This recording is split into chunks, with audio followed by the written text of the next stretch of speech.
So, yun mga idol. Good morning, good morning. So, natuloy din yung announcement ni Mike Diferencia mga idol na magsagawa ng hearing.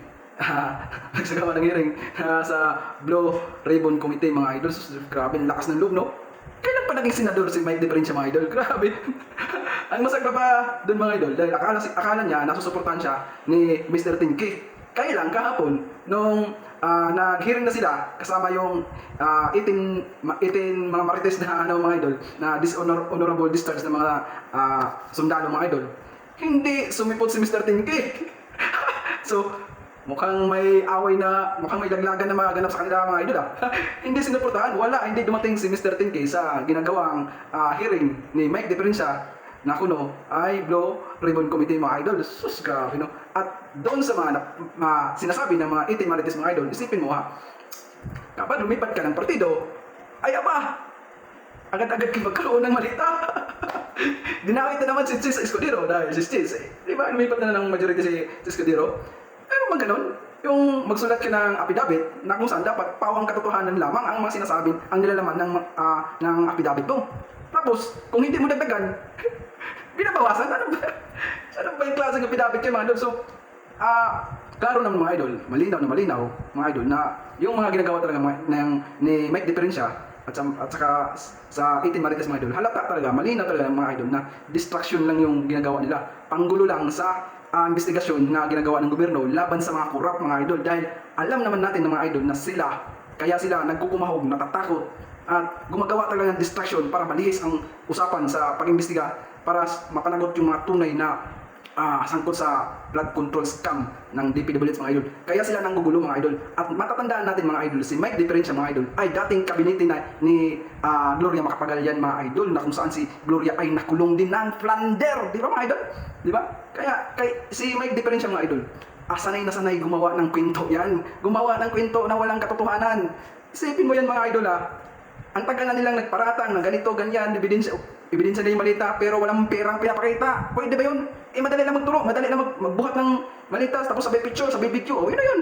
Pero hindi yun kapag nasa korte ka mga idol, hindi yan sapat na maging basihan, maging ebidensya mga idol. Sus! Kaya ang ginagawa talaga ng grupo ni Mike Diferencia kasama ng mga marites na mga dishonorable discharge soldiers mga idol ay dyan palang mga pasaway talaga yung mga sundalo na yan, kaya sila natanggal sa serbisyo. Kaya nagpagamit na lang sila para sa money.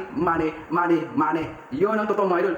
Pero dahil alam nila na mayroon silang maniniwala, yung kapwa nila supporters na mga bobo, tanga at ang utak na sa talampakan, siyempre gagawin talaga nila kasi alam nila na mayroon talaga maniniwala sa kanila.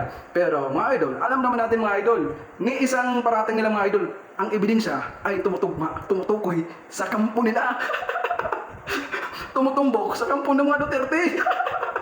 Kaya kahit anong gagawin nilang pagpamedya dyan mga idol, yung totoo talaga mga idol, yung mga taong walang ginagawang masama, kahit gawaan pa ng kwento yan, hindi yan matatakot dahil alam nila sa sarili nila na yung mga ginagawa nila ay pawang paninira lamang mga idol. Distraction ba? Para malihis yung issue mga idol. Pero ang imbestiga sa batas mga idol, ang ebidensya talaga ang masusunod, hindi yung kwentong gawang barbero lang mga idol. So yan lang mga idol, mag-ingat tayo mga idol at huwag natin gayahin yung mga demons minions na mga uto-uto at mga bobo, nagpapagamit ng mga Duterte na tingnan mo naman yung mga kasyalan nila, di ba? Yung poon nila si Bibi Lustay, kung talagang malinis ang konsensya, di ba may kasabihan nga tayo, di ba? Kung wala kang tinatago, hindi ka takot magpa-imbestiga, hindi ka takot humarap sa investigasyon. Pero bakit tayo niyang marap? Bakit tayo niyang sumunod? Siyempre, di ba? Dahil siguro alam niya sa sarili niya, baka madula siya. Dahil alam siguro niya na talaga siya, malilintikan talaga siya. At yung ebidensya naman mga idol, mismo na ang taga-BPI, yung bank record ng yung magamang Duterte, ay napakita talaga na mayroon talaga silang bilyong-bilyong pira na pumapasok sa bank account nila, pero hindi nakadeclare sa sarili nila. So anong takot ng mga idol, di ba? Pagsisinungaling yun mga idol, di ba? Million lang ang dinideclare niya pero ang laman pala ng bank account nila is bilyon-bilyon. Saan ang galing yan? Kung malinis yan, bakit mo tinatago? Bakit di mo kayang ipapaliwanag? Kung talagang galing sa malinis yan, di ba? Kaya lang simple mga idol. So yun lang mga idol, huwag tayong magpapaniwala sa mga kwentong kutsero. Dahil ang tao, kapag may ganito, hindi naman madaling maluko yan. Puwira lang. Kung didemons millions ka, talaga namang ang mali, ginagawa niyang tama . Aray ko!